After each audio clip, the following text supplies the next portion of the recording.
Hello and welcome to Can You Dig It? I am the Beatlemeister and this is my very own Beatleverse. In this episode, I'm going to rank all 13 Beatles albums, including Yellow Submarine. Ranking the Beatles albums makes for a good introduction to the channel and to myself as the Beatlemeister. So let's get into it. In the town where I was born. Number 13 is Yellow Submarine. Released in January of 1969, sandwiched in between the White Album and Abbey Road. Beatles fans will not be surprised by this ranking because Yellow Submarine isn't really a Beatles album. It's a film soundtrack, with side 1 populated by Beatles songs and side 2 with instrumentals composed by Beatles producer George Martin. On side 1, we have 6 songs. The side starts off with the title track, Yellow Submarine, which was first released on Revolver, and ends with All You Need Is Love, which was first released as a single and then as the closing track on Magical Mystery Tour. In between, we have 4 previously unreleased tracks, one of which, Hey Bulldog, wasn't even included in the movie. We get 2 George Harrison songs, the psychedelic and chaotic It's Only a Northern Song, and the trippy acid rock masterpiece, It's All Too Much. We also get a great children's campfire sing-along with All Together Now, and one of the best all-time Beatles rockers, Hey Bulldog. All 4 new tracks are great, but an album they do not make. However, hearing the 4 new songs for the first time was like finding lost Beatles treasure, Beatles gems hidden in plain sight. And on side 2, March of the Meanies stands out for me. In fact, I would even argue that March of the Meanies was the inspiration for John Williams' The Imperial March from Star Wars. Listen to the 2 tracks back to back and see if they have any similarities. Comment down below if you suspect that John Williams might have drawn inspiration or downright stolen from George Martin on this one. Number 12, With the Beatles. Released in November of 1963, the Beatles' second album unleashed the madness of Beatlemania onto an unsuspecting world. With 8 original songs and 6 covers, this album, with its iconic cover art, along with the singles She Loves You and I Wanna Hold Your Hand, dominated the charts in the UK and the US for months. Standout songs on the album include It Won't Be Long, one of the Beatles' trademark Yeah Yeah Yeah songs, All I've Got to Do, All My Loving, and I Wanna Be Your Man, the song that launched the Rolling Stones' career. Don't Bother Me, George Harrison's first ever composition, may not be the best song on the album, but it's the coolest song on the album and my personal favorite. Number 11, Please Please Me. The Beatles' debut album was released in March of 1963, 14 tracks with 8 originals and 6 covers. This album has one of the greatest opening tracks on a debut album in rock history, with I Saw Her Standing There. And it has probably the most iconic cover song of all time, Twist and Shout, as the album closer. In between, you have the Beatles' first ever hit, Love Me Do, and their first ever number 1, Please Please Me. Do You Want to Know Secret and A Taste of Honey are also personal favorites. Please Please Me is a great live-sounding debut album, and it clearly introduced the Beatles as a force to be reckoned with in the music industry. This happened once before, I came to your door. Number 10, Beatles for Sale. Now, it is my opinion that Beatles for Sale is the most maligned and underrated Beatles album. In fact, I would even go so far as to say that hidden in this album is one of the best ever Beatles albums and even a top 5 album. Released in December of 1964, Beatles for Sale is for me where the creative turn really begins for the Beatles. The originals on the album are the best the Beatles had written to date. Songs like No Reply, I'm a Loser, I'll Follow the Sun, I Don't Want to Spoil the Party, and Every Little Thing show real growth and maturity in their songwriting. We get the perfect Beatlemania pop song with 8 Days a Week, and the singles from the album, I Feel Fine and She's a Woman, are the strongest yet. The problem with this album are the covers. 6 covers that frankly aren't the most memorable, along with Babies in Black, which for me is one of their weakest originals.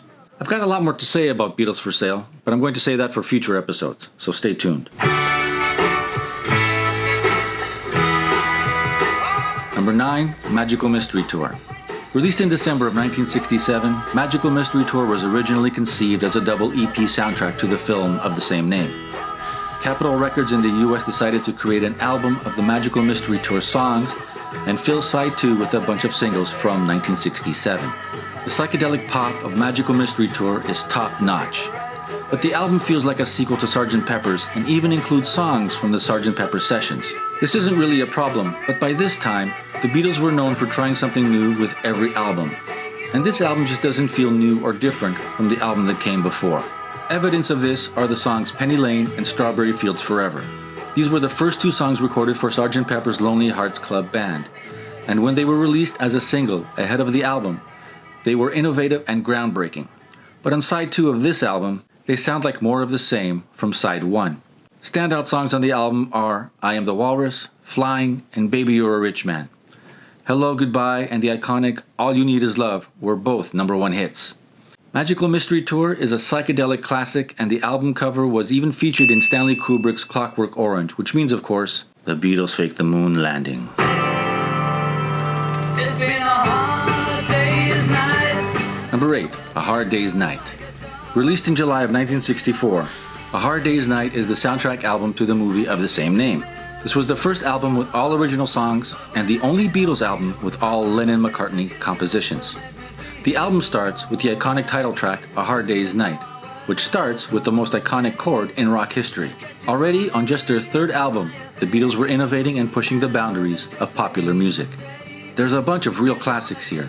I Should Have Known Better, If I Fell, Can't Buy Me Love, And I Love Her, I'll Cry Instead, Things We Said Today, You Can't Do That, and I'll Be Back.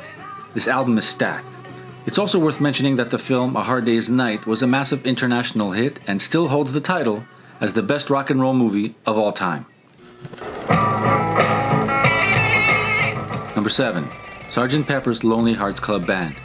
Perhaps the most controversial ranking on this list is Sgt. Pepper's Lonely Hearts Club Band at number 7. Released in May of 1967, Sgt. Pepper's became the soundtrack to the Summer of Love. For decades, Sgt. Pepper's, the Beatles' 7th album, was considered the best album ever recorded. It was lauded as the Beatles' masterpiece of masterpieces, and rightly so. The cover alone is considered the most iconic album cover in rock history. It was a concept album without really being a concept album. It was a pop album with sophisticated and avant-garde symphonic flourishes. If Please Please Me reintroduced rock and roll to pop music, Sgt. Pepper's introduced classical music to rock and roll. With a Little Help from My Friends, Within You Without You, Lovely Rita, and A Day in the Life are standouts on an album filled with standouts. So why is Sgt. Pepper's number 7 on my list? Because this album, as good as it is, doesn't rock. The Beatles are famous for dabbling in all sorts of genres, but for me, the Beatles are at their absolute best when they rock. And Sgt. Pepper's is too artsy to rock, and that's why it's number 7 on my list. Number 6, Abbey Road. By rights, side 2 of Abbey Road should be enough to make it number 1 on my list, but it's not. Released in September of 1969, Abbey Road is the Beatles' final album. Not their last album, but their final album. Abbey Road is their epic and brilliantly produced swan song. Let It Be, their last album, was infamously recorded before Abbey Road but released a year after. Abbey Road is arguably the Beatles' best sounding album. It sounds more like a 70s record than it does a 60s record. It can even be argued that the Beatles invented 70s classic rock with Abbey Road.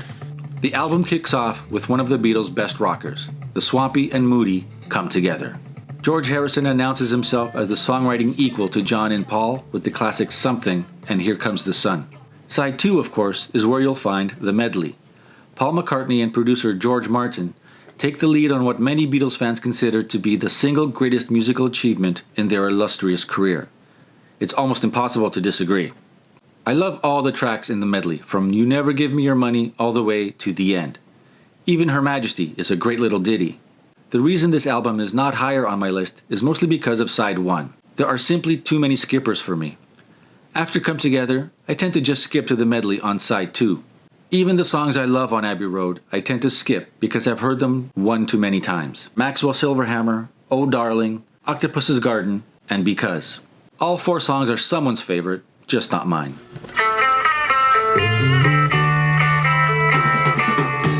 Number 5, Rubber Soul. Released in December of 1965, the Beatles' 6th album is them giving the finger to Bob Dylan and the folk rock movement of the 60s. Rubber Soul is the Beatles' proclamation to the world that bubblegum Beatlemania is over, and that the Beatles were here to compete with all the pretentious folkies, both acoustically and lyrically, and do it better than all of them. Rubber Soul starts with a great rocker, Drive My Car, but then immediately gets folky and introduces the sitar to Western pop culture. Norwegian Wood, The Spirit Has Flown is one of my all-time favorite Beatles tracks. Other great tracks are Nowhere Man, Think for Yourself, Michelle, In My Life, Girl, and If I Needed Someone. What Goes On and Run for Your Life are excellent tunes, but they stick out like sore thumbs on this album. Rubber Soul is definitely an artistic progression for the Beatles, but those two songs feel more like a regression. In fact, if you were to take What Goes On and Run for Your Life off the album and stick them on Beatles for Sale, they would feel right at home. Number 4, Let It Be. Released in May of 1970, along with the documentary of the same name. This is the last album by the band. For 50 years, Let It Be has been overlooked and underrated. The album cover is one of the weakest. The movie was kind of sad and depressing. The track list was a mishmash of in-studio recordings and live rooftop tracks, intercut with goofy dialogue and sloppy jams from the sessions. I feel like lots of Beatles fans dismiss this album, but not me. I've always loved this album. Two of Us, Dig a Pony, I Me Mine, Dig It, Maggie May, the brilliant and underrated rocker I've Got a Feeling, One After 909, Let It Be, Across the Universe, For You Blue, and the classic Get Back. It was foolish of them not to include Don't Let Me Down on the album, but the Beatles did a lot of foolish things like that. I appreciate the loose, haphazard feel of Let It Be. Gives it a kind of punk aesthetic, and it's in complete contrast to the pitch-perfect Abbey Road, the album they recorded next. Shout out to Let It Be Naked and to Peter Jackson's Get Back documentary. Both of those projects convinced Beatles fans to give Let It Be a well-deserved reevaluation. I need somebody help. Number 3, Help. Released in August of 1965, Help was the Beatles' fifth album as well as the soundtrack to their second film, this time in color. Like A Hard Day's Night, the album Help explodes with the title track and doesn't let up. Side 1 is all movie tracks, and on Side 2, you'll find mostly filler tracks that I call killer filler. There's only one song I can't stand, and that's the closing track, Dizzy Miss Lizzy, possibly the most annoying song the Beatles ever recorded. The other cover, Act Naturally, is much, much better. I've heard Side 1 of Help described on Beatles podcasts as the perfect Beatles album side. And when you look at the track listing, it's hard to argue. Songs that deserve a shout out are Help, of course, Another Girl, Ticket to Ride, I've Just Seen a Face, and Yesterday. Number 2, The White Album. Released in November of 1968, the Beatles, aka The White Album, gave rock and roll an unexpected kick in the balls. The White Album was big and white, a double album of 30 songs in a stark white album sleeve, which was in complete contrast to the psychedelic chaos of Sgt. Pepper's and Magical Mystery Tour. The White Album was expansive, it was eclectic, it was loud, it was quiet, it screamed, it whispered, it was avant-garde and traditional, it was comforting, it was frightening, it was beautiful, and it was ugly. There are those who say it's too difficult and frustrating to listen to. George Martin and Ringo Starr both said it should have been a single disc album. The White Album became the inspiration for nearly all of the 90s grunge and metal acts. All of their musical DNA can be traced back to the White Album. There are too many songs to single out, but here's a few. Back in the USSR, Dear Prudence, While My Guitar Gently Weeps, Happiness is a Warm Gun, I'm So Tired, Birthday, Mother Nature's Son, Me and My Monkey, etc., etc., etc. I'm also one of those Beatles fans who loves Revolution 9. People hate it, but I'll defend that track tooth and nail, and I'll do so in a future episode. Number 1, Revolver. Released in August of 1966, the Beatles' sixth album is now considered by many as not only the Beatles' best album, but the best album ever recorded. And they'd be right. Back in the summer of 1966, this album seemed to fly under the radar. It hit number 1 everywhere, of course, but people were too busy burning Beatle albums as a result of the Beatles Are Bigger Than Jesus controversy. Also, the Beatles didn't perform any songs off the album on their final tour. Only the single, Paperback Writer, got any promotion from the band, which is unfortunate because Revolver was the album where everything changed. The songs were trippier, the lyrics were darker, the instruments were more eclectic, the drums were bigger, the bass was louder, the guitars were heavy and far more distorted. Up until now, the Beatles were rock and roll, but from now on, the Beatles were rock. Drugs and death were the major themes of Revolver. Half the songs experimented with genre and diverse instrumentation, while the other half experimented with distorted guitars, tape loops, and backwards recording. It's almost as if there were two different bands working on this one album. Taxman set the stage with fat, funky bass, and an absolutely screaming guitar solo from Paul McCartney. The lyrics from George Harrison were a poke in the eye to the UK government of the time. Eleanor Rigby is about loneliness and death and performed by a chamber orchestra. Love You Too is George's first overture of Hindustani classical music. Yellow Submarine is an instant children's classic and is the prelude to the psychedelic musical theater of Sgt. Pepper and Magical Mystery Tour. It's also one of Ringo's best vocals, and it was the inspiration for the classic animated movie Yellow Submarine. She Said is my personal favorite on the album. This John Lennon song is pure sonic boom. This is Led Zeppelin 3 years before Led Zeppelin. It's the heaviest Beatles song, only outdone by Revolution 2 years later.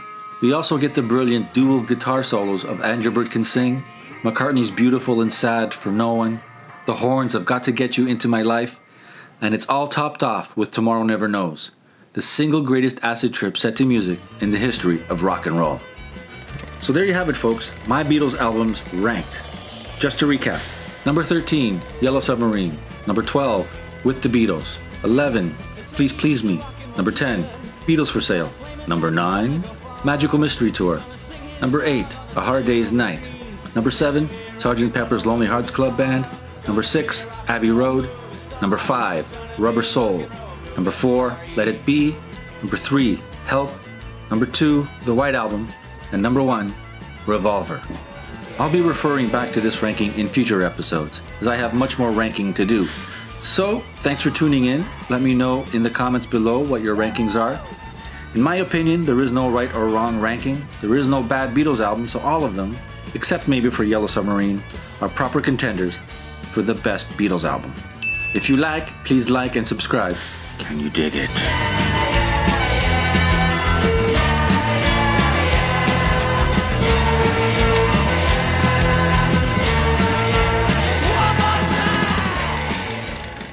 Let's have some fun.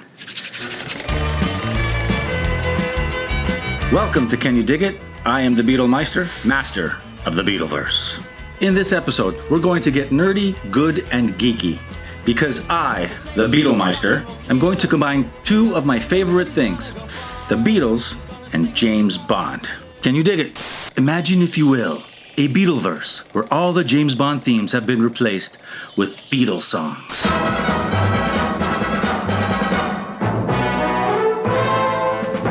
That's right, folks. I'm going to take 25 James Bond theme songs, throw them in the rubbish, and swap them out with Beatles songs.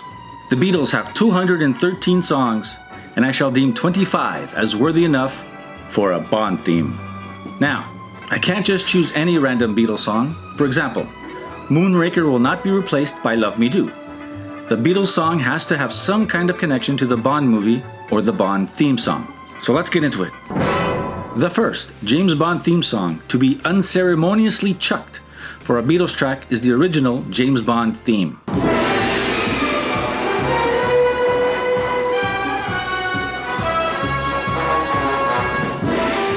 The James Bond theme was written by Monty Norman and performed by the John Barry Orchestra. It was released in 1962 along with the first James Bond film, Dr. No. The James Bond theme is one of the greatest songs ever recorded. The James Bond theme is as good and as iconic as anything the Beatles did. That's not a dig at the Beatles, it's just stating facts. It's the greatest movie theme of all time. So what Beatles song to choose? At first, it was a conundrum. The genre of the James Bond theme is categorized as jazz, big band, surf. The Beatles dabbed in tons of genres, but I couldn't really think of any Beatles song that felt appropriate. Until I remembered that the perfect Beatles song is actually not a Beatles song. But it did appear on the US Capitol version of Help, and it also appeared on the Red 62 to 66 compilation. The track is untitled, so I'm calling it the Beatles Full Bond theme song, arranged by Ken Thorne. It's the first thing you hear on the US Help album. It works as the intro to the title track, and it's a quick, perfect pastiche of the original Bond theme.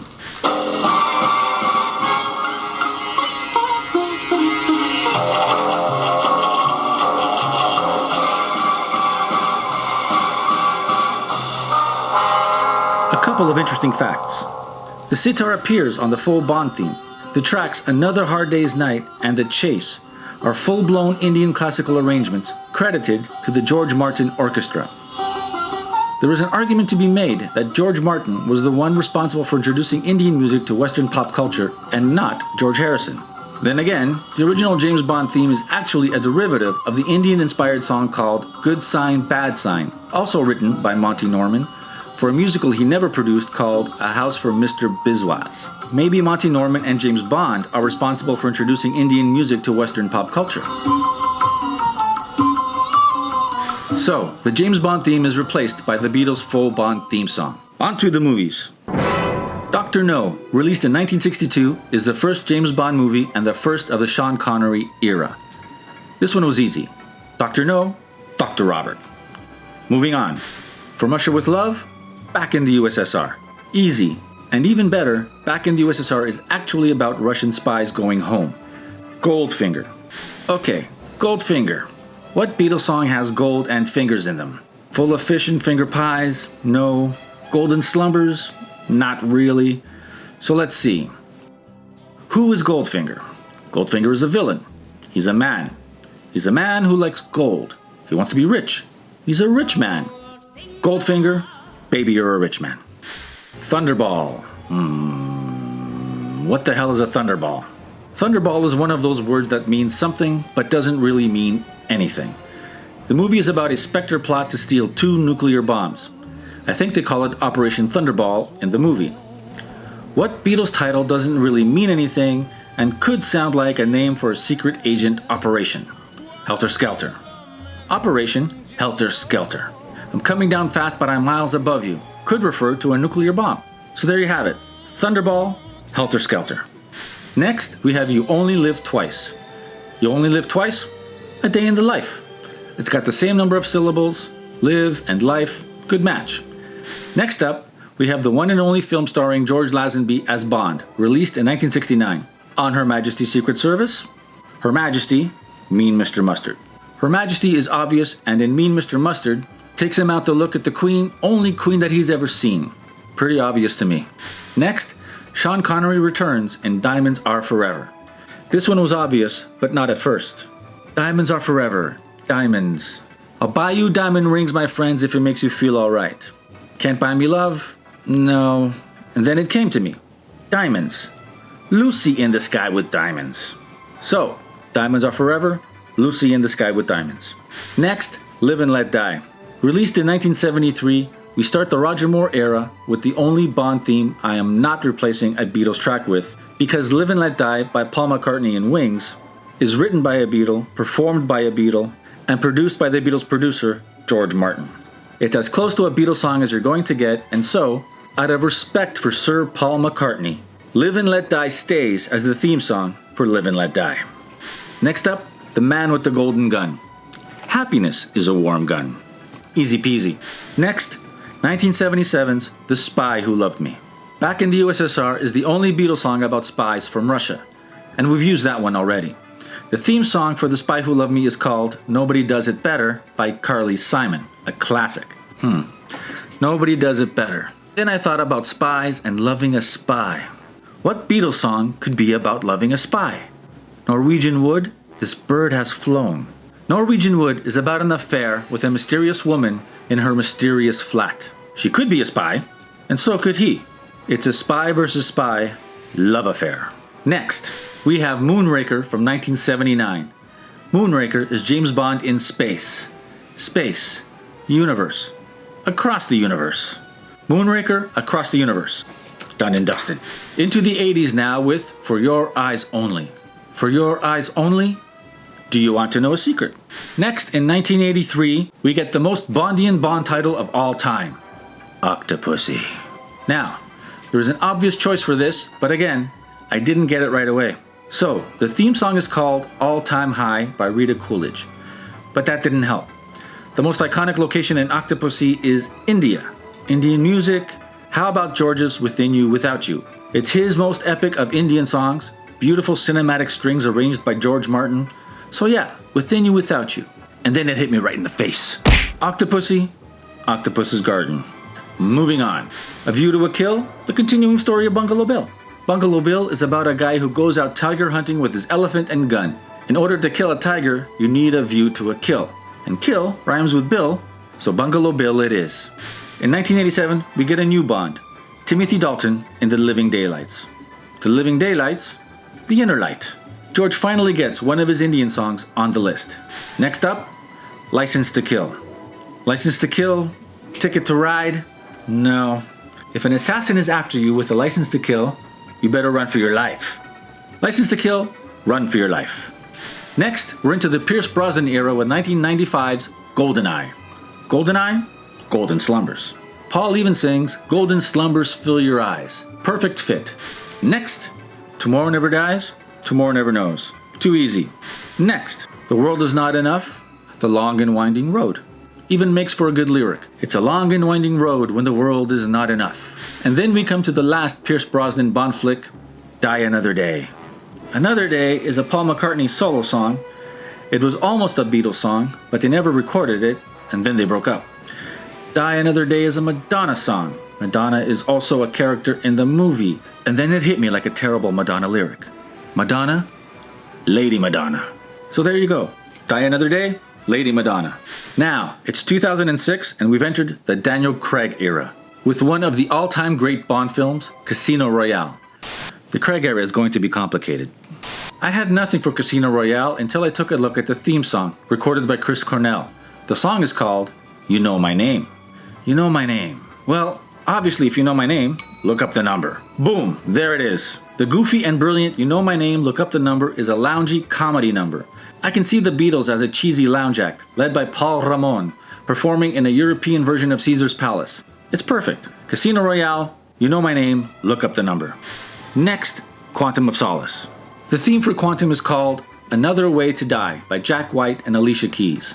Another Way to Die has die in the title again. Frankly, it would have made for a better title than Quantum of Solace. The song is a rocker, but it's also screechy and at times annoying. The only Beatles song that came kind of close was Your Blues. Your Blues is a rocker that has a screechy guitar solo, and John keeps saying that he wants to die. And then I remembered that one of the Bond girls in Quantum of Solace is named Fields. Agent Fields. Agent Strawberry Fields. So case closed. Quantum of Solace, Strawberry Fields Forever. Next up, Skyfall. Skyfall. Sky. Lucy in the Sky is already taken. What falls from the sky? Rain. There you go. Skyfall, rain. Next up, Spectre. What the hell goes with Spectre? The theme is called Writings on the Wall by What's-His-Face. Writings on the Wall. Spectre. What is Spectre?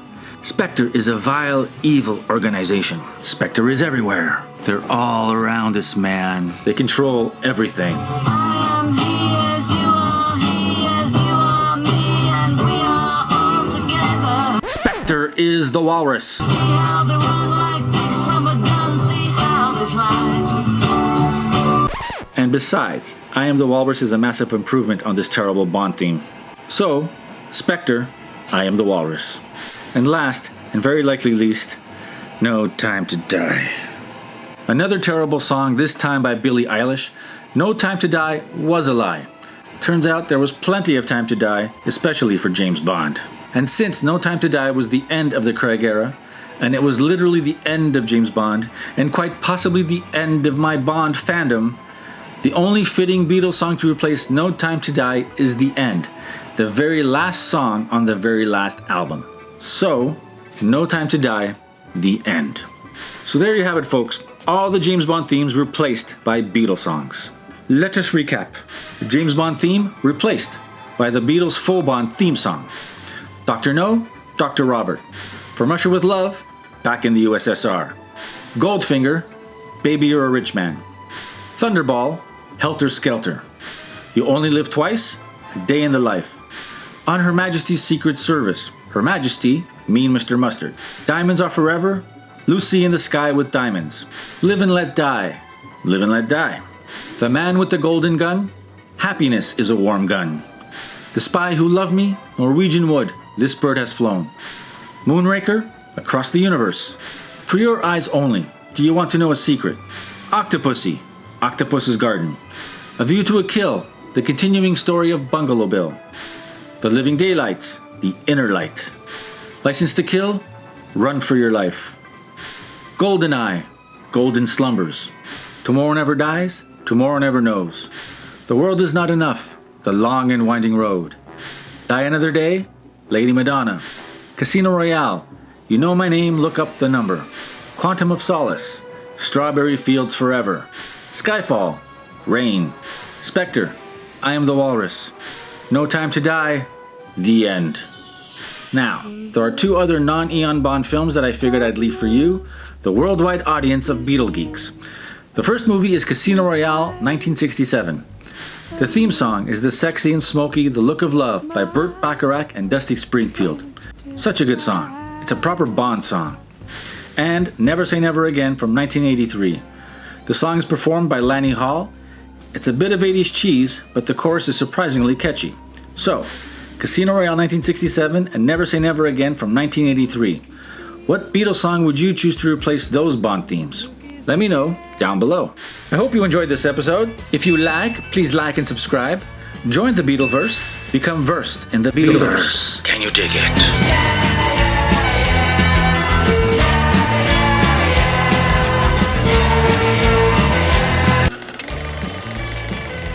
Welcome to Can You Dig It? I am the Beatlemeister, master of the Beatleverse, and in this episode, we are going to rank the Beatles' album covers. Let's do it. Number 13, Yellow Submarine. Poor Yellow Submarine. It was last on my Beatles album rankings, and it's last here on my Beatles album cover rankings. The cover art, designed by Heinz Edelman, looks to me like a first draft that was quickly approved by the Apple suits. Yellow Submarine, the movie, is very strong visually. There must have been something from the film that could have worked as the album cover. Instead, we get a rather uninspired collage of characters surrounded by a lot of negative space. Number 12, Magical Mystery Tour. An album cover so busy and yellow it completely stood out in the album racks at record stores. Proof of this is seen in Stanley Kubrick's Clockwork Orange, where the album is featured in a scene. It's in the background, and yet the album's yellowness commands attention. The original cover of the Magical Mystery Tour EP is incorporated into the front cover, shrunk down and surrounded by all that yellow and text, announcing all the song titles on the album. Had the original EP cover been used for the album, it might have been higher on this list, even with the Beatles dressed as furries. Number 11, Please Please Me. Iconic photo of the super happy Beatles, brilliantly reproduced in 1969 as the planned cover for the Get Back project, bookending the Beatles' career and fashion. Both photos work perfectly on the red and blue compilations. However, the biggest problem with the Please Please Me cover is all the text, a design and marketing leftover of the previous decades. It clutters the photo and dates the cover. Number 10, A Hard Day's Night. The contact sheet idea is a good one. The dark blue also worked to make the album stand out on the rack. What doesn't work is the dark red lettering that doesn't stand out against the blue. Also, the shots used on the cover are not the greatest. George and especially Ringo shots are a bit too similar, not enough distinctive facial expressions. A better, more iconic cover would have been the Beatles running down the street or jumping in the air, images taken from the movie and used on various movie posters. Number 9, Let It Be. Another iconic cover. Copied and spoofed countless times, a version of it even appears briefly on an episode of BR Football's brilliant cartoon, The Champions. The problem I have with the Let It Be cover is the lack of creativity. 4 pictures on a black background with simple block lettering. Minimalist, but not that interesting. Again, there must have been an image from the movie they could have used, maybe something off the rooftop, like they used in the Get Back reimagining of the Let It Be documentary. Number 8, Help. The last of the movie's soundtrack covers on this list. I've always liked this cover, simple, clean, the Beatles in semaphore positions, not spelling out help. It just looks cool. But like the other movie soundtrack covers, there must have been an image from the movie that would have worked better. Number 7, The White Album. The White Album is at number 7 solely for the audacity of the concept. An all-white cover with nothing to look at except for the gray block letters spelling out The Beatles. Apparently this was Paul's idea, yet Yoko Ono kind of preceded this with the all-white chess set in 1966. Was Paul inspired by Yoko on this one? It always bothered me that the text is slightly off-kilter, like it was a mistake that they never bothered to correct. The White Album cover isn't much to look at, but the Beatles did include a lot of photos and posters inside to satisfy the fans. Number 6, Beatles for Sale. Number 6 and 5 are like parts 1 and 2. Beatles for Sale and Rubber Soul are both great photos taken of the Beatles in a natural setting. Beatles for Sale has the Beatles looking rather ragged and tired, but still cool. I love the splash of color in the foreground with the green and orange, It looks like autumn and the boys are dressed in black with big beatnik scarves ready for the English cold, mop tops on full display. Great cover. Number 5, Rubber Soul. Rubber Soul is a more artistic cover than Beatles for Sale, which is why it's got the slight edge over its predecessor.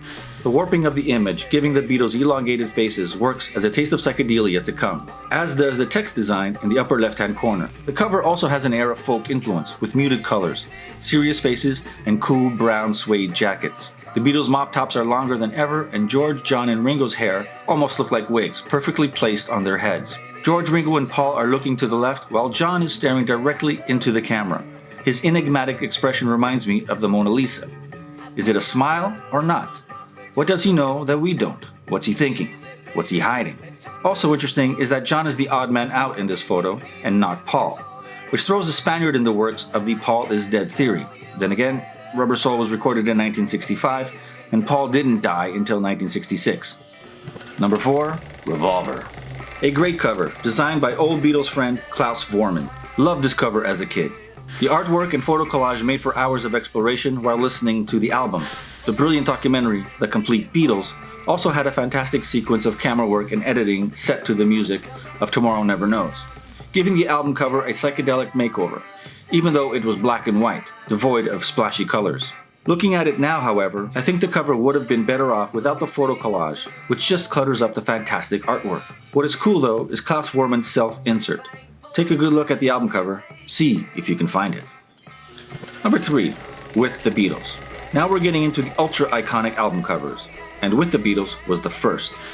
The Beatles are dressed in black beatnik turtlenecks, serious faces in half shadow. Inside the cover, you'll find an album that is prime Beatlemania super pop, full of youth and energy and nothing but fun. Yet the cover is serious and artistic, foreshadowing Beatles for Sale and Rubber Soul. With the Beatles is another cover that has been endlessly copied and spoofed, and for good reason. Brilliant cover. Even if John does look a little fat-headed and his hair a tad too cropped, you can actually see Beatles' ears in the cover, which is positively shocking. Number 2, Sgt. Pepper's Lonely Hearts Club Band. Long considered the most influential and iconic of all album covers by any band, Sgt. Pepper's really does live up to the hype. It's not just a photo, and it's not just a picture collage. It's an expensive artistic statement that soon became inspiration for many 60s bands, as well as a pretentious cliche for psychedelic album covers and rock and roll in general. The cover is an actual photo of the Beatles in Sgt. Pepper uniforms, surrounded by life-sized cutouts and wax statues of earlier versions of themselves. Everything you see is real. There was no post-photo Photoshop type trickery going on here. The cover was perhaps most famously copied by the Rolling Stones on their album, Their Satanic Majesty's Request. The Beatles gave a shout out to the Stones on the cover of Pepper, and the Stones reciprocated with a Beatles shout out on the cover of Satanic Majesties. Fun facts. There are 71 figures featured on the cover. Apparently Hitler and Jesus are also in the shot, but they are obscured by the Beatles themselves. Mahatma Gandhi was also supposed to be in the photo, but the head of EMI nixed that idea, claiming it would not go over well in India. Another fun fact is that there are more than 4 Beatles on the cover, not including the wax Beatles. There is a 5th Beatle, an actual 5th Beatle. Try and find them if you can. And number 1, Abbey Road. To me, this is the greatest picture ever taken in the history of rock and roll. The photo is so perfect, it's hard to believe it wasn't rehearsed and that Ian McMillan, the photographer, only had time to take 6 photos in a span of 10 minutes. The shot on the cover is photo number 5, the only perfect shot with all 4 Beatles in perfect lockstep. Paul, of course, is the odd man out, leading with his right leg instead of his left. He's also barefooted and holding a cigarette. Paul is Dead theorists went mad over this cover. Even though I am the Beatlemeister, master of the Beatleverse, I own almost no Beatles memorabilia. The only Beatles t-shirt I own is the Abbey Road cover given to me by my daughter as a birthday present. So there you go, the Beatles album covers ranked. To recap, number 13, Yellow Submarine. Number 12, Magical Mystery Tour. Number 11, Please Please Me. Number 10, A Hard Day's Night. Number 9, Let It Be. Number 8, Help. Number 7, The White Album. Number 6, Beatles for Sale. Number 5, Rubber Soul. Number 4, Revolver. Number 3, With the Beatles. Number 2, Sgt. Pepper's Lonely Hearts Club Band. And number 1, Abbey Road. So there you have it, the Beatles album covers ranked. Let me know what your rankings are in the comments below. Thank you for tuning into the Beatleverse. I am the Beatlemeister, If you like, please like and subscribe. Can you dig it?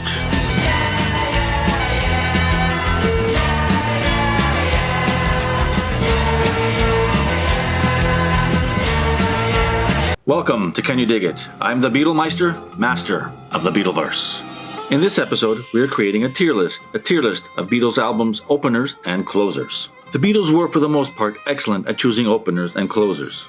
Everyone knows that the first and last songs on an album are two of the most important songs. For the Beatles, the opener sets the tone for the album, usually a rocker. And the closer tends to be either something epic, a masterpiece, or a song that points towards the future, sometimes all of the above, and sometimes none of the above, as we shall see. In this episode, I'll be judging each album by ranking each song separately, giving the songs a score out of 5 mop tops on the Beatlemeter, and then adding the two scores together. A perfect score is 10 out of 10 mop tops. Now, obviously, there are 4 Beatles consisting of 4 mop tops, but I'm using a 5 mop top Beatlemeter, because 5 is metric and 4 is Fahrenheit. Of course, we have John, Paul, George, and Ringo as the 4 mop tops. So who is the 5th mop top? Well, the 5th mop top is actually the first mop top, and that mop top belongs to Stuart Sutcliffe.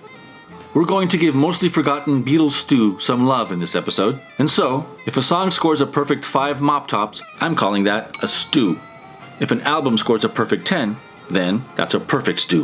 Each song will be judged on how good the song is it a good opener or closer, is it the best track for that position, etc. I shall be ranking in order of appearance, because chronological is Beatlelogical. Right, that's enough intro, let's meet our contestants, 2 songs per album. And our first opener and closer tag team is, from the album Please Please Me, we have I Saw Her Standing There as the opener, and Twist and Shout as the closer.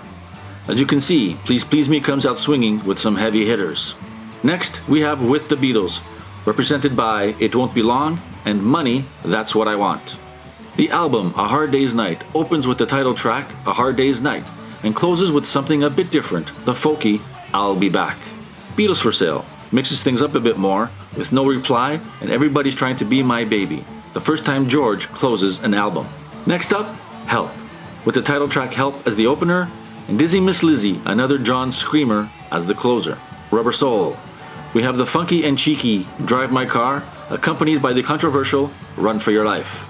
Revolver takes everything to a whole new level, with George's Taxman as the opener and Tomorrow Never Knows as the trippy closer. Sgt. Pepper's. Now we're getting into psychedelic show tunes, with Sgt. Pepper's Lonely Hearts Club Band as the opener, and arguably the greatest Beatles song ever recorded, A Day in the Life, as the epic closer. Magical Mystery Tour. Another psychedelic show opener titled track, Magical Mystery Tour, and All You Need Is Love, the anthem for the Summer of Love, as the closer. The White Album. This is a double album, so I'm treating it as 2 albums.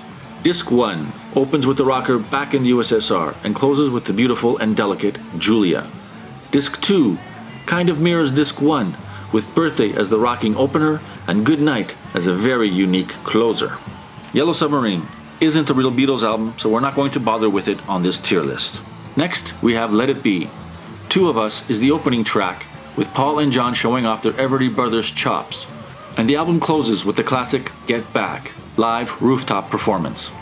And lastly, we have Abbey Road, with Come Together as the iconic opener, and the medley trio of Golden Slumbers, Carry That Weight, and The End as the closer. Now that we've met our contenders, let's get to ranking. 1, 2, 3, 4. First up, Please Please Me. The opener, I Saw Her Standing There, with its iconic count-in, rocking Paul vocal and thumping bass line, is one of the all-time great album openers, as well as one of the very best openers on a debut album. This song is timeless. It sounds like it could have come from the 70s, 80s, 90s, or even today. No doubt about it, we have our first stew. 5 out of 5 mop tops for I Saw Her Standing There. Our closer is Twist and Shout. Twist and Shout is the most famous cover song in rock history.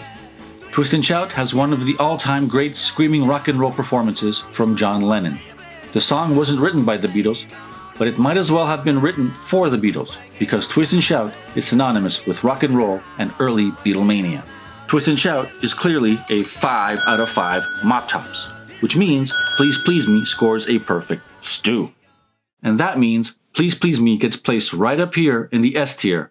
S, of course, is for stew. Next up, we have With the Beatles. Represented by It Won't Be Long and Money, That's What I Want. The opener, It Won't Be Long, is one of the Beatles' trademark Yeah Yeah Yeah songs. It's full of Beatlemania energy and looks like the best choice for an opener on the album. But it's not a stew. I think this song scores a 4 at most. The closer is Money, That's What I Want. Like Twist and Shout, on the last album, Money is a cover, a rocker, and a John screamer. It's a good cover, but is it the best song for the closer? Looking at the track list, I think George's Don't Bother Me would have made for a more interesting closer, although it works very well at the top of the album. Turns out that Money probably is the best closer. However, it is unfortunate that Money isn't an original, and also, it's not one of their best covers. Money, That's What I Want scores 2 out of 5 mop tops. That gives With the Beatles a combined score of 6 out of 10 mop tops, and that puts With the Beatles in the D tier. Next, we have the album A Hard Day's Night. The opener, A Hard Day's Night, is the title track for the album and the film. The song explodes off the album. It's one of the Beatles' defining tracks. It has the most talked about and studied single chord in rock history. The guitar solo is one of George's best. It's the only possible opener for this album. A Hard Day's Night scores 5 out of 5 mop tops. And the closer is I'll Be Back. This is a groundbreaker because it's the first original to close an album, and it's not a rocker like the other closers. I'll Be Back features acoustic guitars and has a folky feel. Folk rock was all the rage in 1964, and the Beatles were beginning to show off their genre chops. I'm not sure I'll Be Back was the best choice for the closer. However, looking at the track list, I think Things We Said Today is the stronger track and would have made for a better closer. And so I'll Be Back scores 3 out of 5 mop tops, giving the album A Hard Day's Night a total score of 8. And that puts A Hard Day's Night solidly in the B tier. Our next contestant is Beatles for Sale. No Reply is the opening track, and like I'll Be Back, No Reply is a groundbreaking opener. No Reply is not a rocker, so it breaks with tradition. And the song opens with a striking John a cappella vocal and more acoustic guitar. The lyrics are about the dark side of love, dealing with obsession and insecurity. As an opener, No Reply stands out as a bold artistic statement, telling us that Beatles for Sale isn't going to be a Beatlemania album. Is this the best choice for an opener? Looking at the track list, I'd say yes. I wouldn't say No Reply is a stew, but it is a solid 4 out of 5 mop tops. The closer is the Carl Perkins cover, Everybody's Trying to Be My Baby. Sung by George, this is the first time George has closed an album. Everybody's Trying to Be My Baby is a good track, but it's much better live. On this album, the track is too long, repetitive, and slow. And after getting an original closer on the last album, we now expect original closers on every album. Everybody's Trying to Be My Baby scores a 2 out of 5 mop tops, which gives Beatles for Sale a total of 6 mop tops, placing it in the D tier.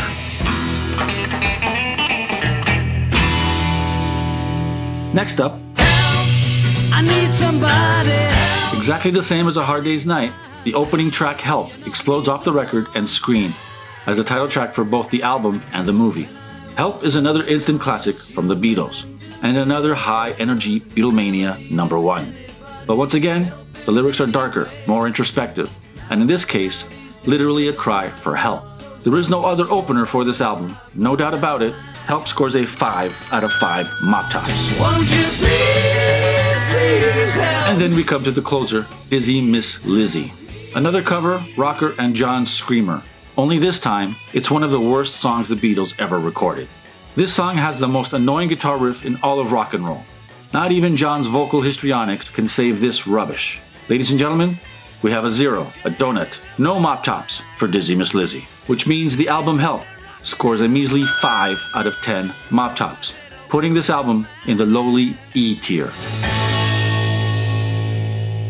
Next up, Rubber Soul. Rubber Soul opens with Drive My Car, a fun, funky, and cheeky rocker that doesn't quite set the proper tone for this folk-heavy album. Nevertheless, the song still rocks, and although it's not quite a stew, it definitely scores a rock-solid 4 out of 5 mop tops. The closer is the controversial and oh so problematic original rocker, Run for Your Life. The song is considered controversial and problematic, basically because the lyrics are considered misogynist by today's hypersocial standards. Once again, John is singing about the dark side of love, this time inspired by the Elvis song, Baby Let's Play House. I have no problem with the lyrics. Jealousy and violence have always been part of toxic relationships, and the lyrics can easily apply to women as well as men. See Nancy Sinatra's version of Run for Your Life. In that version, Nancy admits that she is a wicked chick born with a jealous mind. Lyrics aside, this is a really good rocker, but it does sound a bit more Beatles for sale than Rubber Soul, and it doesn't really work as a closer. George's If I Needed Someone would have been the perfect closer for this classic album. So I'm giving Run for Your Life 3 out of 5 mop tops, giving Rubber Soul a total score of 7 mop tops, placing it in the C tier. Moving on, we arrive at Revolver. And this album changes everything. Revolver is the great leap forward, and the opener is George's brilliant rocker, Taxman.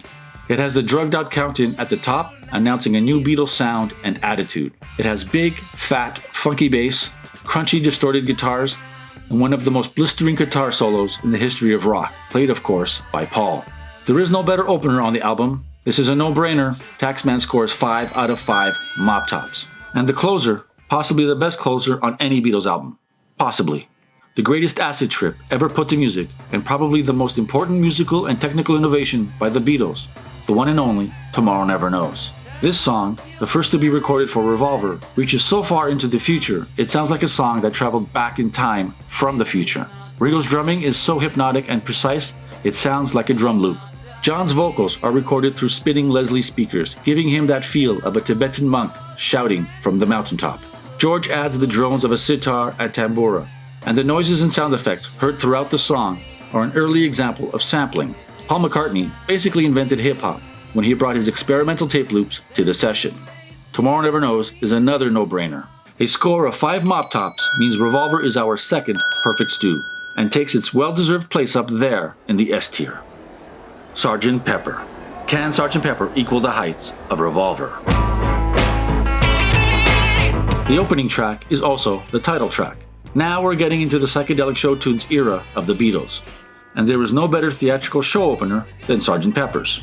This is the only possible album opener, but it's helped a lot by the album's second track, with a little help from my friends. Those two songs together score an easy 5. Although Sgt. Pepper on its own is super famous, and the perfect opener for this album, it is not the Beatles' best ever track. And for that reason, I'm giving Sgt. Pepper's Lonely Hearts Club Band, the song, a 4 out of 5 mop tops. The closer, A Day in the Life, like the closer on Revolver, is an epic, a masterpiece, and the most obvious 5 out of 5 mop tops yet. I read the news today, oh boy. A Day in the Life is possibly the Beatles' masterpiece of masterpieces. Many consider this song their creative zenith and their musical apex mountain. No arguments there. And so Sgt. Pepper comes close to S tier, but a combined score of 9 mop tops means that the album has to settle for the lowly A tier. Roll up for the Mystery Tour.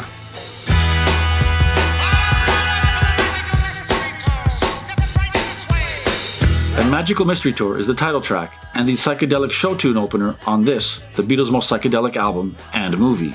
Like the song Sgt. Pepper, Magical Mystery Tour opens the show and sets you up for a magical ride through trippy tunes in an old-school English music hall. Magical Mystery Tour is a feel-good sing-along with a slightly dark and creepy outro. The song is good, but it does sound a little bit like a sequel to Sgt. Pepper, and for that, I'm giving it a 3 out of 5 mop tops. The closer is the universal anthem to the summer of love, All You Need Is Love. All you need is love. One of the Beatles' most famous songs, written and recorded for the world's first ever global live broadcast called Our World. All You Need Is Love was the obvious showstopper for the show, and for Magical Mystery Tour, the album. All You Need Is Love was a smash #1 single, and clearly a 5 out of 5 mop tops, giving Magical Mystery Tour, the album, an aggregate score of 8 mop tops, placing it right here in the B tier. Right, now we come to the White Album. And because the White Album is a double album, I'm counting each disc separately. And so, disc 1 of the White Album opens with one of the Beatles' best rockers, Back in the USSR. This is one of my two favorite tracks on the album. Back in the USSR is an homage to both Chuck Berry and the Beach Boys, taking inspiration from Berry's Back in the USA and the Beach Boys' California Girls. This is one of Paul's best songs, with really clever lyrics telling the story of Soviet spies on their way back home from living undercover in the USA. Ringo is not on the track because he had temporarily left the band, but the Beatles do an amazing job of rocking the house down without him, and they prove that they are better at being the Beach Boys than the Beach Boys. A perfect track to open disc 1 and a clear 5 out of 5 mop tops. The beautiful and deeply personal Julia is the album closer. Julia. This is one of John Lennon's Donovan finger-picking songs, and beloved by many Beatles fans. But it's not the best finger-picking song. That title goes to Dear Prudence, my other favorite song on the White Album. Julia is basically a solo effort by John, with no other Beatles playing on it, and it's a rather slow and depressing way to end disc 1. I like the song, but I don't love it as a closer. George's While My Guitar Gently Weeps would have made for a much better and epic album closer on disc 1. And so, I'm giving Julia 2 out of 5 mop tops. This means that the White Album disc 1 scores a total of 7 mop tops, putting it next to Rubber Soul in the C tier. So I sing a song of love. Next up, the White Album disc 2. Once again, we open with a rocker, the great and mighty Birthday. Not as lyrically clever as Back in the USSR, but this rocks just as hard, and rocks way harder than any Birthday song legally should. Lots of Beatle fans dismiss this song, especially for its lack of lyrical creativity, but not me. Not every song has to have lyrics like I Am the Walrus. All a great rock song has to do is rock, and that's exactly what we get with Birthday. This is a proto-punk bomb of pure energy and happiness, and scores 5 out of 5 mop tops. The closer is a different story. Ringo stars Good Night. Now it's time. Written by John Lennon, with a head-scratching score by George Martin. John wanted an over-the-top, ultra-sweet, Disney-like score for this lullaby at the end of the album, and George Martin delivered. Good Night is a kind of denouement or palate cleanser after the nightmare acid trip of Revolution 9, and I hate it. It's one of the worst Beatles originals. It's the worst song on the White Album, and I'm glad it's last on the album because that means I don't have to bother skipping it. Goodnight scores a big fat 0, just like Dizzy Miss Lizzy, which means that the White Album disc 2, with a total score of 5 mop tops, takes its place alongside Help in the E tier. Penultimate album, Let It Be. Two of Us is a very interesting opener. An acoustic track with a lovely Paul and John harmony throughout, reminiscent of the Everly Brothers. It's a great track, with the great George lead guitar camouflaged as a bass, but the song is a bit of a drag for an album opener. Without a doubt, I've Got a Feeling is the perfect album opener for Let It Be.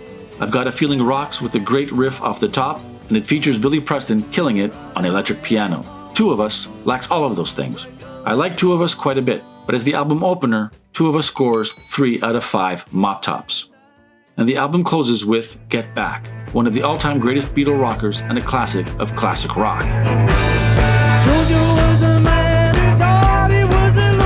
This is the last rooftop track and ends with John's iconic Thanks, Mo. I'd like to say thank you on behalf of the group and ourselves, and I hope we pass the audition. Get Back is an obvious stew, 5 out of 5 mop tops. And so, with a combined score of 8 mop tops, Let It Be, very appropriately, belongs in the B tier.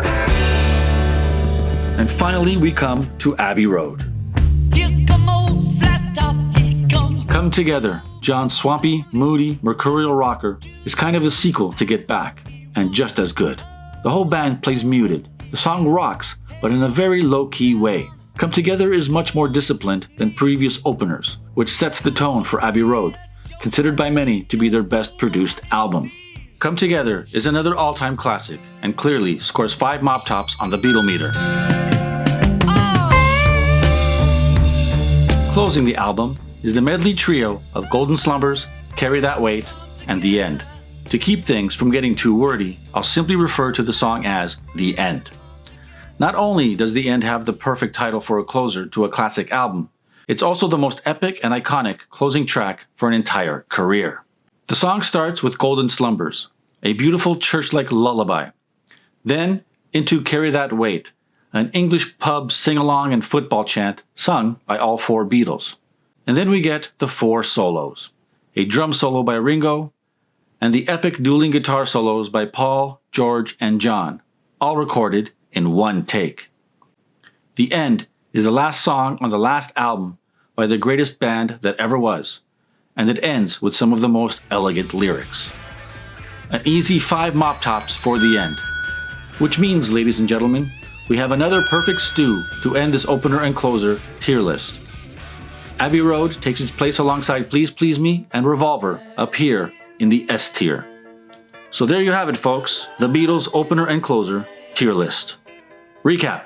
Down in the E tier with a score of 5 mop tops, we have Help and the White Album, Disc 2. In D tier with 6 mop tops, we have With the Beatles and Beatles for Sale. In C tier with 7 mop tops, Rubber Soul and White Album, Disc 1. In B tier with 8 mop tops, we have the trio of movie albums, A Hard Day's Night, Magical Mystery Tour, and Let It Be. Sgt. Pepper's Lonely Hearts Club Band is all alone in A tier with a score of 9 mop tops. And in the tier named S for Stew, representing the early, middle, and late periods, with a perfect stew score of 10 mop tops each, Please Please Me, Revolver, and Abbey Road. So how do the openers and closers compare in terms of points scored? Well, let's see. The openers with perfect scores are I Saw Her Standing There, A Hard Day's Night, Help, Taxman, Back in the USSR, Birthday, Come Together. The closers with perfect scores are Twist and Shout, Tomorrow Never Knows, A Day in the Life, All You Need Is Love, Get Back, and Golden Slumbers Carry That Weight, The End. With a score of 7 to 6, the advantage goes to the openers. How about total scores? The openers scored a total of 57 mop tops out of 65. That's 87%. The closers scored a total of 42 mop tops out of 65. 65%. So the openers on Beatles albums are 22% better than the closers. Now, how would I rank the top 3 S-tier albums in terms of openers and closers? Frankly, that's a tough one, so I'm going to leave that to you in the Beatleverse. Please Please Me, Revolver, or Abbey Road? How would you rank these 3 perfect stews? So that's it, folks. The Beatlemeister is ranked and tiered out. This video took a lot longer to make than expected, so I hope you like, and if you like, please like and subscribe, and drop a comment. Did I miss a perfect stew? Let me know. Questo, obrigado. Can you dig it? You better run for your life if you can, little boy. Hide your head in the sand, little boy.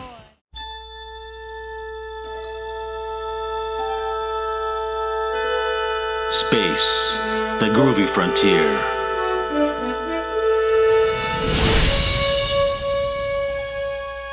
These are the voyages of a submarine through the Beatleverse. Its 10-year mission to explore strange new sounds, to seek out new vibes and new harmonizations, to boldly rock where nowhere man has rocked before. Can you dig it? Chronicles from the Beatleverse. Starring the Beatles.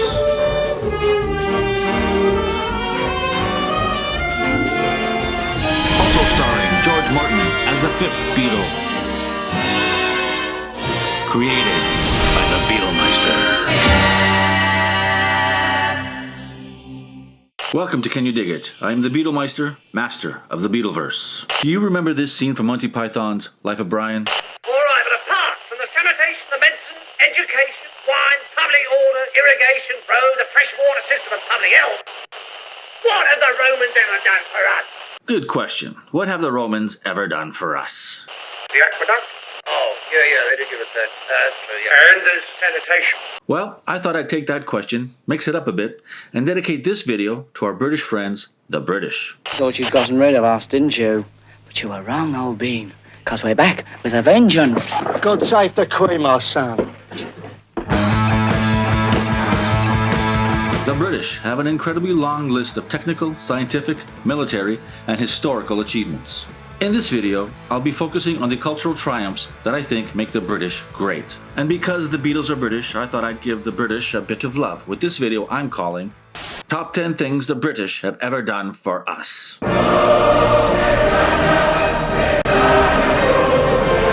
Number 1.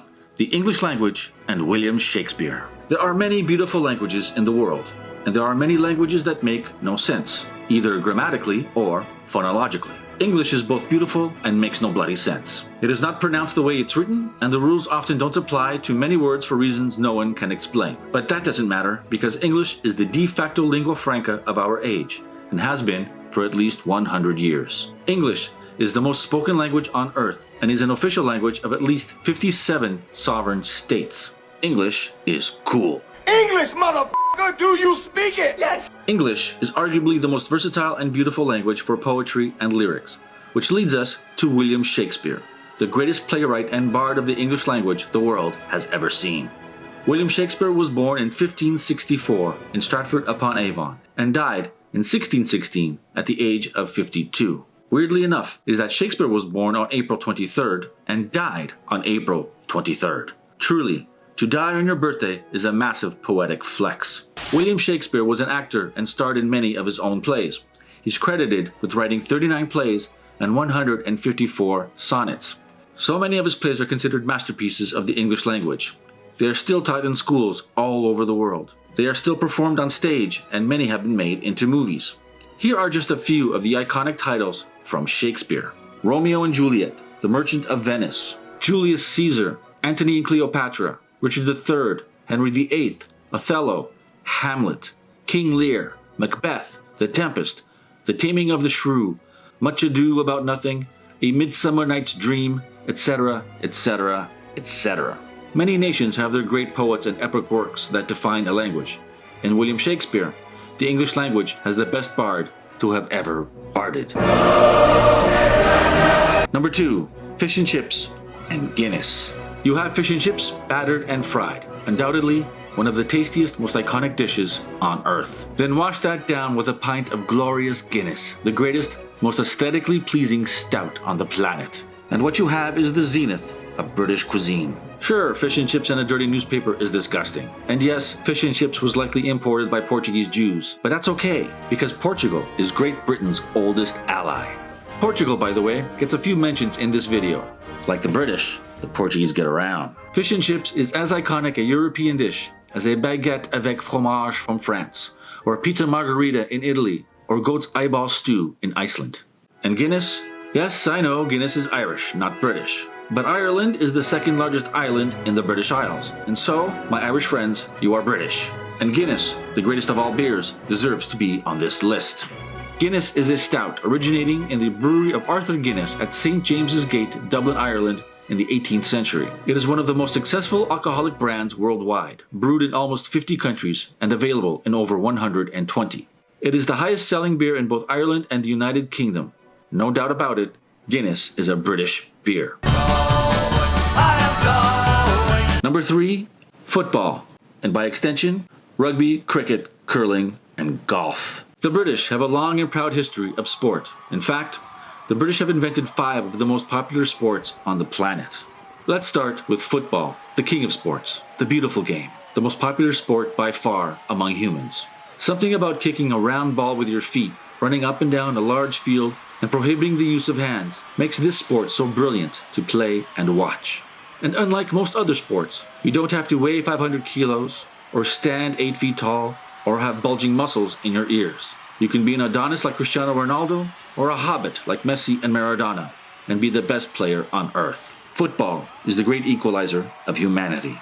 Created in England with rules being drawn up in the mid-1800s, the sport called association football has since become the most popular sport in over 100 countries. FIFA, the world football governing body, was founded in 1904 and is one of the most powerful sporting institutions on the planet. England, the inventors of football, won its one and only World Cup at home in 1966. But inventing one sport wasn't enough for the British. No, they also had to invent rugby, cricket, curling, and golf.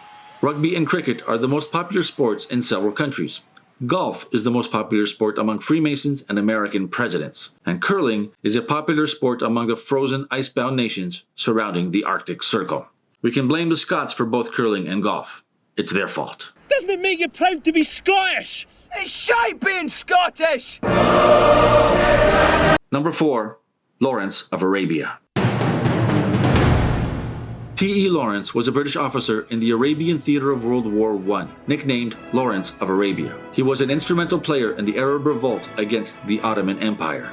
In the early 1960s, British director David Lean took a massive film crew into the Jordanian desert and gave us the epic biopic of T.E. Lawrence. Starring Peter O'Toole, Omar Sharif, Anthony Quinn, and Alec Guinness, Lawrence of Arabia is the greatest biopic ever made, the greatest war movie ever made, and the greatest action-adventure epic ever made. It has the greatest cinematography, script, acting, and editing in the history of film, and nearly all of it shot on location in Jordan, Morocco, and Spain. Lawrence of Arabia was nominated for 10 Oscars at the 35th Academy Awards in 1963, winning 7, including Best Picture and Best Director, and also for Best Editing, won by British editor Anne V. Coates, one of the most legendary editors in film history. The dramatic score by Maurice Jarre and the Super Panavision 70s cinematography by Freddie Young also won praise from the critics. The score became so iconic that it's now a cliché for any scene or film set in the desert. The dialogue is so clever and sharp, you will never hear a better, more intelligent series of piss-taking insults as in Lawrence of Arabia. Steven Spielberg, Martin Scorsese, Christopher Nolan, and Denis Villeneuve all say Lawrence of Arabia is hands down the greatest cinematic masterpiece of all time. And I agree.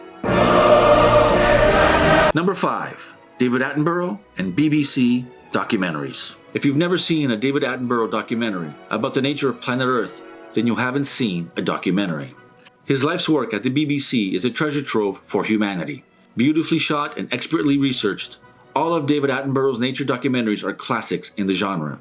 But before becoming the world's foremost nature documentarian, he was an administrator at the BBC and was responsible for commissioning shows like Match of the Day, The Old Grey Whistle Test, and an irreverent sketch comedy show called Monty Python's Flying Circus. Then he became master of nature documentaries.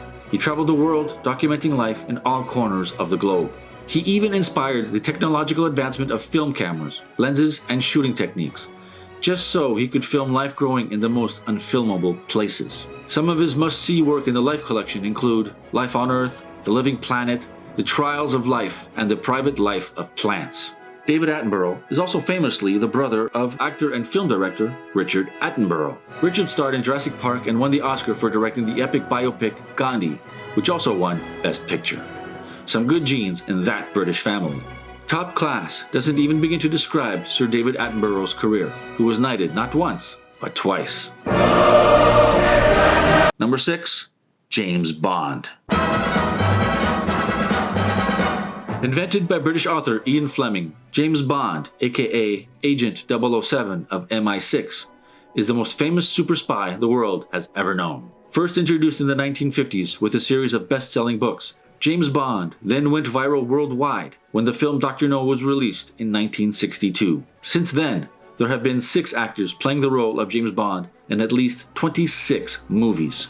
Sean Connery, George Lazenby, Roger Moore, Timothy Dalton, Pierce Brosnan, and Daniel Craig have all earned the license to kill on Her Majesty's Secret Service. The movies also produced some of the most iconic film scores and theme songs in film history. The James Bond theme is the greatest movie theme in all of cinema. It is instantly recognizable and is as good a composition as the very best from the Beatles. Some of the James Bond movies have been terrible, but most have been great, and a few, like From Russia with Love, The Spy Who Loved Me, and Casino Royale, have been absolute classics. And speaking of Casino Royale, another shout out to Portugal here, as Ian Fleming was inspired to write the book after his experiences working as a British spy in Lisbon during World War II. The Estoril Palace Hotel and Casino is the real Casino Royale. Number 7. The Beatles and the British Invasion. John Lennon, Paul McCartney, George Harrison, and Ringo Starr, 4 working-class lads from Liverpool, took over the entire planet with their little rock and roll combo. It's almost unfair to talk about the Beatles as being the best band of all time. But they are. The Beatles are the best boy band of all time. The best songwriters of all time. They have objectively the best string of albums of all time.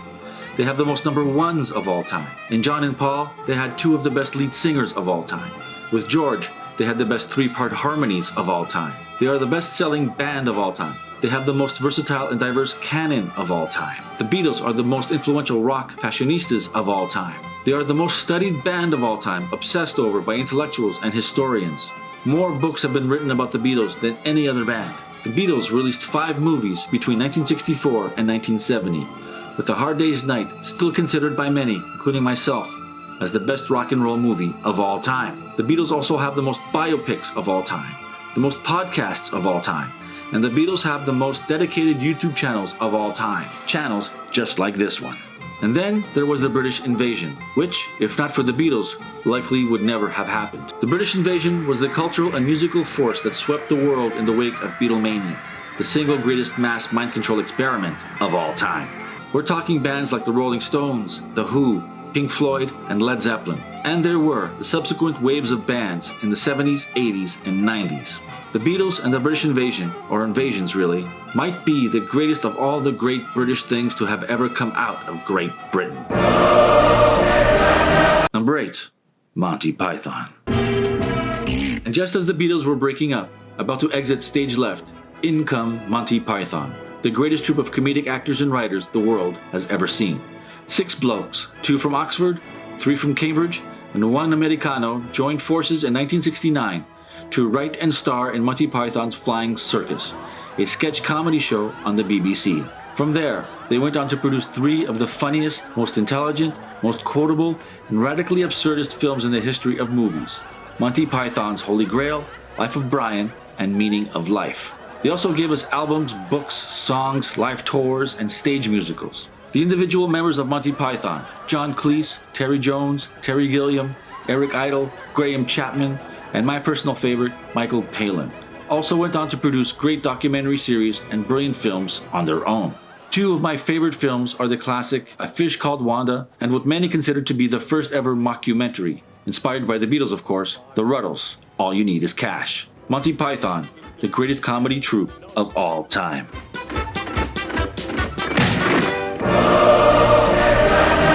Number 9, Harry Potter and Peppa Pig. Of all the great British things on this list, Harry Potter is my least favorite. Personally, I like Peppa Pig better than Harry Potter, but both are international superstars.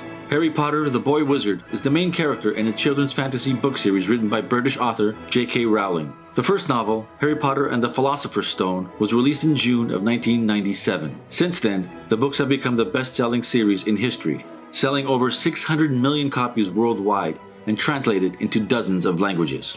Of course, the books were turned into movies, but the movies are not that great in comparison. If you grew up with the movies, you might disagree, but objectively speaking, Harry Potter movies are for kids and the fans only. The first film, Harry Potter and the Philosopher's Stone, is by far the most interesting. The world building created by author J.K. Rowling is magical indeed. Even us non-fans have to admit that the Harry Potter universe is a literary force to be reckoned with, and a cultural juggernaut. Rowling is the Pied Piper of literature. Kids love her Harry Potter books, her Harry Potter spin-off books. They love the movies, the plays, the musicals, the endless metric tons of plastic merchandise, clothes, toys, board games, video games, and there's even the new series currently in pre-production. And I almost forgot. Britain's oldest ally, Portugal, once again makes an appearance here as J.K. Rowling lived in Portugal between 1991 and 1993, where she began to write the first Harry Potter book, inspired in Portugal, much like Ian Fleming's James Bond. If you go to Porto, and especially Coimbra, you will see the Portuguese university students roaming around the dark, cobblestone streets like vampires in their black and white academic vestments and dramatic black capes called capas. Capas just like this one. This is my capa, a real academic capa from Portugal. And then there is Peppa Pig. I'm Peppa Pig. I love Peppa Pig. First time I became aware of Peppa Pig was back when my daughter, the Beetle Kid, was a toddler. Peppa Pig, created by Neville Astley and Mark Baker, is an animated kid show aimed at preschoolers. It's about a piglet named Peppa, her family, and her animal friends at school. The episodes are short vignettes that tell a little story or that take us on an adventure. Peppa Pig first aired in May 2004. Peppa's popularity was almost instant. The series became so popular with kids in the US that they even began to speak with a British accent like the characters on the show. The phenomenon became known as the Peppa effect. The show is family friendly in the old school tradition. However, every now and then, the writers will slip in a joke just for the parents, which is very much appreciated. And it's one of the reasons why Peppa Pig is loved by kids and parents alike the world over. So much so that the show is now aired in over 180 countries. Number 10. Top Gear Classic and Classic British Cars. Just like how there is no Beatles without Ringo Starr, there is no Top Gear Classic without James May. No Ringo, no Beatles, no James May, no Top Gear Classic. Let me explain. Top Gear started life in 1977 as a motoring magazine show on the BBC. It was good, focusing on car reviews, but it was also a bit by the numbers and not very interesting to non-petrol heads. And yet, the show lasted until December 2001, an impressive 24-year run. In 2002, Top Gear presenter Jeremy Clarkson relaunched the show with a new format. Clarkson, alongside Richard Hammond and Jason Daw, tried hard to make it work, but there was still something missing. Then, in 2003, Jason Daw was replaced by James May, and oh cock, Top Gear Classic was born. The comedy chemistry between the three presenters was instant, and soon the audiences began to grow, as did the budgets and the ambition.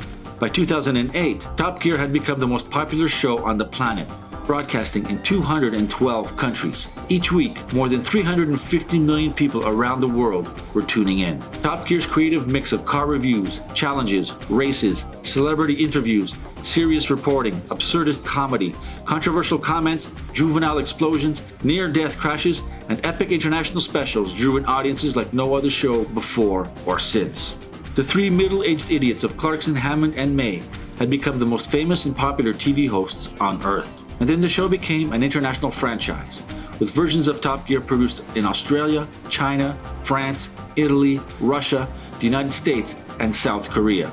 The best of Top Gear Classic was hilarious, outrageous, poignant, thrilling, and thought-provoking. The production values were through the roof. The cinematography and editing were far better than anything else on television. And as an editor myself, I can only tip my hat to the editing boffins at the BBC. Top Gear Classic was cancelled in 2015 amid controversy. Since then, the series has tried to reinvent itself and experimented with other presenters, but the magic was gone. Clarkson, Hammond, and May took their winning chemistry to Amazon Prime and hosted the Grand Tour, which was good, but the show never quite hit the heights of Top Gear Classic, the greatest TV show of all time. Now, Top Gear likely wouldn't exist if it were not for the classic British cars throughout history. Beautiful, iconic cars like the Mini Cooper, Aston Martin, Jaguar, Rolls-Royce, Bentley, Land Rover, Jensen, MG, Lotus, British Leyland, and yes, even Morris. Luxury, style, cool. That's the legacy of old British school cars, regardless of liability. And that, folks, is the list. Let us recap. Number 1, the English language and William Shakespeare. Number 2, fish and chips and Guinness. Number 3, football, and by extension, rugby, cricket, curling, and golf. Number 4, Lawrence of Arabia. Number 5, Sir David Attenborough and BBC documentaries. Number 6, James Bond. Number 7, The Beatles and the British Invasion. Number 8, Monty Python. Number 9, Harry Potter and Peppa Pig. And number 10, Top Gear Classic and Classic British Cars. So there you go, British types. The top 10 things the British have ever done for us. The British are a great people from a great country and a great culture. Don't let anyone tell you different. If you like and subscribe. Can you dig it?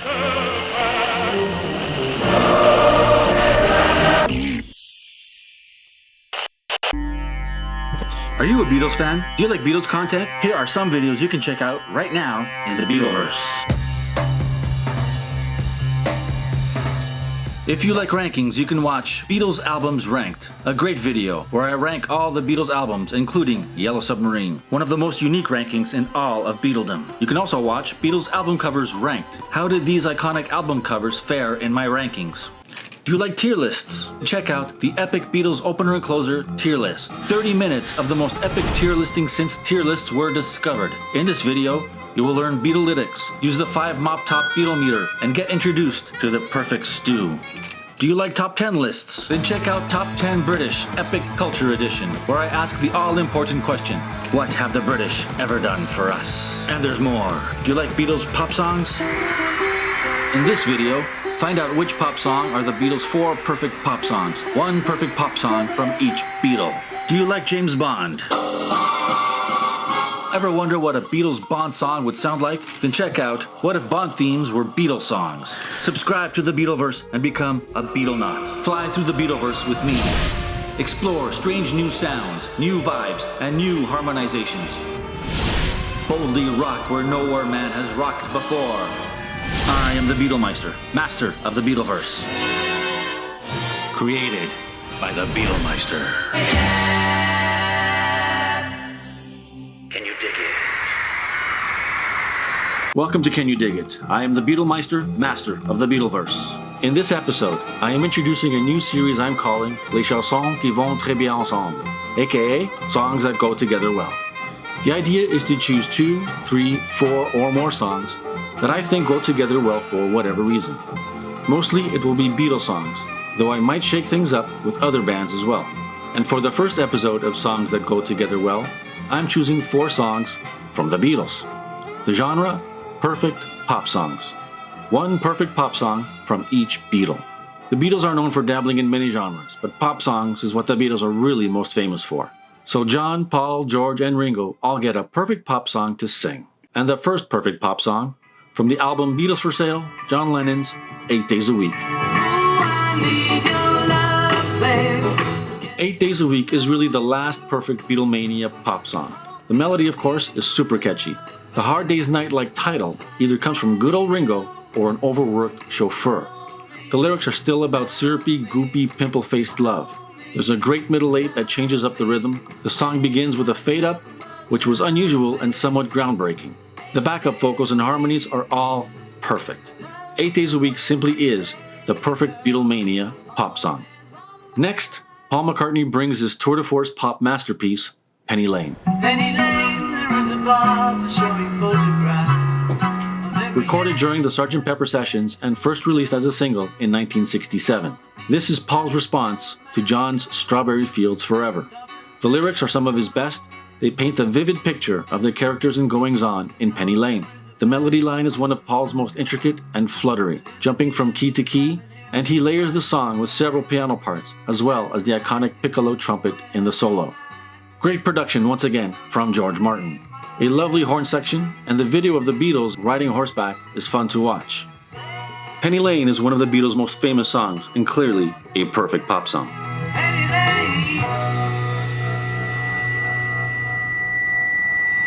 Song number 3 is also from the Sgt. Pepper sessions. Ringo stars with A Little Help from My Friends.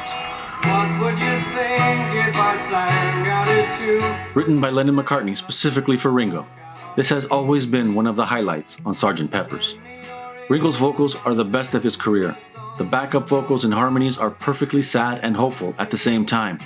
The melody's so catchy, it could be mistaken for a song from The Sound of Music. And the production. Perhaps the best way to describe George Martin's production in this song is pristine. With A Little Help from My Friends is another classic, perfect pop song. And the last song is only the Beatles' most downloaded song, George Harrison's Here Comes the Sun. Here comes the sun, I say it's alright. The lead-off track on the epic side 2 of Abbey Road. Here Comes the Sun, along with Something, is George Harrison laying down his claim as an equal songwriting talent to Lennon and McCartney. George's vocals are beautiful and tender. As a vocalist, George is really hitting the sweet spot in 1969. The melody is simple, yet unforgettable. George's acoustic guitar sounds angelic, and Ringo's drumming is sophisticated and graceful. The song jumps effortlessly between the complicated time signatures, and George's Moog synthesizer give us a taste of the 70s prog rock sound to come. The lyrics, written while sitting in Eric Clapton's English garden, just makes you feel happy and hopeful, and forces you to look forward to sunny days. Perhaps this is why Here Comes the Sun is the most popular Beatles song in the streaming era. And there you have it. 4 perfect pop songs representing the early, middle, and late periods. 8 Days a Week from 1964, Penny Lane with a Little Help from My Friends from 1967, and Here Comes the Sun from 1969. Since we're here, might as well rank these 4 perfect pop songs. My favorite is With a Little Help from My Friends. Then Here Comes the Sun, followed by Penny Lane, and then 8 Days a Week. That's how I'd rank them, but they're all brilliant songs.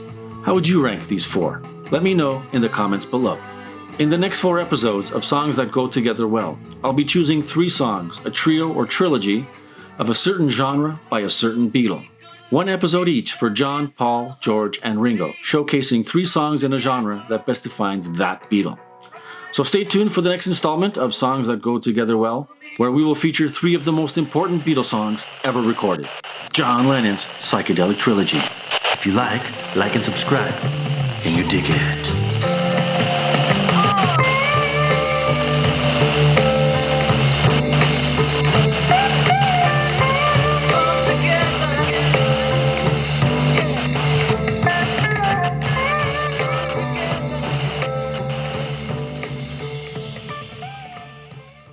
Welcome to another edition of Songs That Go Together Well. I'm the Beatlemeister, master of the Beatleverse.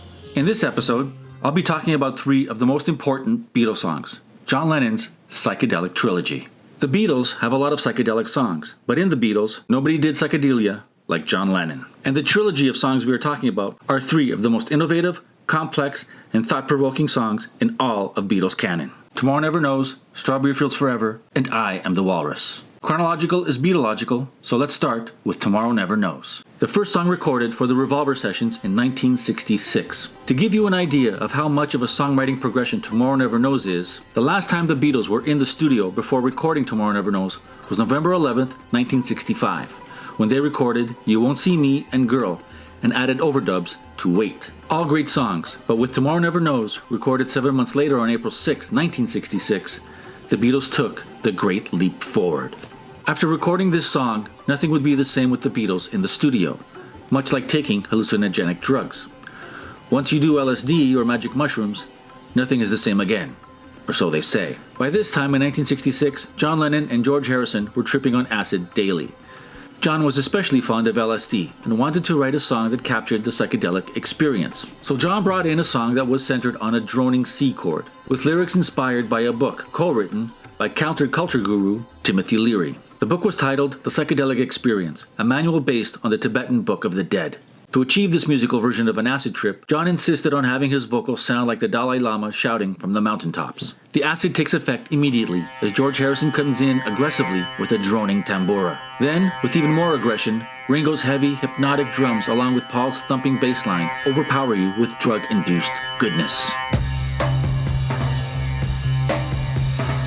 Then come the tape loops, the high pitch of what sounds like seagulls, but not seagulls, because in psychedelia, nothing is real. Then, John takes center stage, commanding us to turn off your mind, relax, and float downstream. And so we do. We have no choice, because during a psychedelic trip, we have no control of what we are going to see, hear, and feel. Tape loops, strange sounds, backwards guitars, and ancient Eastern instruments speed us along an aural experience unlike anything ever heard before. Tomorrow Never Knows is both electronic and organic, like looking at nature and realizing all the curves are hard-edged and pixelated. This song turned the studio into another instrument the Beatles could use in the making of their music. No sound was impossible now. Strawberry Fields Forever, the first song recorded for the Sgt. Pepper sessions. John wrote Strawberry Fields Forever while filming How I Won the War in Spain. The song starts slowly with a mellotron that sounds like flutes played by Paul. John comes in like a dream. Ringo kicks in with one of his best performances ever. Lyrically, John gets to it right away, singing, "Let me take you down, 'cause I'm going to Strawberry Fields. Nothing is real." This is a more personal lyric than Tomorrow Never Knows, but also more enigmatic. We don't really know what John is talking about, but we know it's partly inspired by John's childhood memories of Strawberry Field, a garden belonging to a Salvation Army children's home in Liverpool. We get more backwards instruments, this time what sounds like cymbals and percussion. George introduces us to the beautiful sound of the Swarmandal, or Indian harp, and we get the full effect of producer George Martin's scoring superpowers. Strawberry Fields Forever should probably be credited to Lennon, McCartney, and Martin, because a large part of what makes this song great and important in the Beatles canon is George Martin's score. His arrangement of cellos and brass are as iconic as anything else in the song. And speaking of iconic, Ringo's drumming. It sounds ridiculous to say, but Ringo really is the most underrated drummer in rock history. Only Ringo can make a bare-bones drum kit sound like a symphony played by an army marching to war. And that's exactly what he does in this song, and especially so in the outro. Famously, this song was Frankenstein by stitching two versions together. Another example of how the Beatles used the studio as an instrument to create their masterpieces. Strawberry Fields Forever was released in February of 1967 as a double A-side single along with Penny Lane. Videos were filmed for each song, and we can see that we are in a new Beatles era.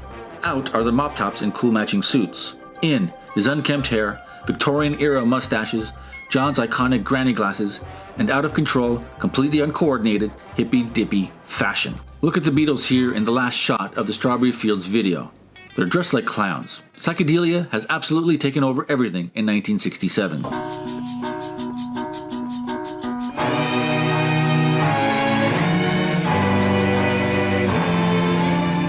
Which leads us to Magical Mystery Tour and Song 3 in John's psychedelic trilogy, I Am the Walrus. Tomorrow Never Knows is about the aggressive drone, the message, and the explosion of sound. Strawberry Fields Forever is about melody and the whimsical nature of childhood nostalgia, juxtaposed with heavy orchestrations and unreal percussion.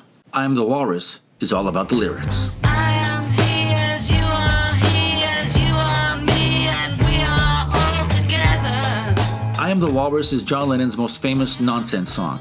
It's Lewis Carroll's Jabberwocky on acid. John Lennon learned that the lyrics to Beatles songs were being taught in schools, and that pretentious academics were wasting their time trying to analyze and decipher his silly words. This inspired the troll in him, and so he wrote the lyrics to I Am the Walrus as a goof. He purposefully wrote wild and meaningless lyrics to fool academics for centuries to come, and he succeeded brilliantly. I Am the Walrus is also the first time the Beatles get meta in the lyrics. At least I think that's true. John refers to another psychedelic track that was also heavily scrutinized for its lyrics. See how they fly like Lucy in the sky, see how they run. The line, see how they run, was then referenced by Paul McCartney in Lady Madonna, and Lady Madonna was then referenced by John Lennon in Glass Onion. The music in I Am the Walrus builds on the experience from the previous two songs. We get more of George Martin's genius score and arrangements. For the first time, a choir is brought in to sing on a Beatles track. And for the first time, we hear female voices. The Mike Sam Singers was a choir of professional studio vocalists who were brought in to sing nonsense lines. The Mike Sam Singers also appear on two other Beatles tracks, Good Night and The Long and Winding Road. Like Strawberry Fields, we get another fascinating outro. This time a chaotic, never-ending crescendo that includes the orchestra, the choir, sound effects, and live radio broadcasting. And it's here, near the end, that we get the famous lines from the BBC broadcast of Shakespeare's King Lear, Act 4, Scene 6. John Lennon is the fiddler on the knob, and he lands upon a scene where a character is murdered. I am death. Death first makes an appearance in the lyrics of Tomorrow Never Knows. It is not dying, surrendered to the void, that ignorance and hate they mourn the dead. In Strawberry Fields Forever, John does not mention death in the lyrics whatsoever. However, in the dying embers of the coda, John can be heard saying, I buried Paul. This, of course, was a revelation, an admission by the Beatles on record that Paul McCartney had indeed died in 1966. But we all know that's not what John is actually saying. What he's actually saying is, I buried Paul in cranberry sauce. Death returns for a third time in I Am the Walrus. First, we have the lyrics. See how they run like pigs from a gun, yellow matter custard dripping from a dead dog's eye. And the lines from King Lear. Thou hast slain me, bury my body, serviceable villain. Oh, untimely death. What is he dead? Sit you down, father, rest you. All three songs definitely have the heavy aura of death lurking in the shadows, which of course is a very psychedelic experience. There is a fourth song to this trilogy. Glass Onion is a song from the post-psychedelic period. It sounds very different from the psychedelic trilogy, stripped down to guitars, bass, and drums with a short, spooky orchestral punch at the end. Glass Onion is yet another meta-commentary on the Beatles' psychedelic period and on their lyrics. You know, the place where nothing is real. And it's also a low-key love letter to Paul McCartney. After all, the walrus was Paul. So, there you have it, John Lennon's psychedelic trilogy. 3 of the most important songs in the Beatles canon. In the next installment of Songs That Go Together Well, Paul's trio of music hall masterpieces. If you like and subscribe. Can you dig it?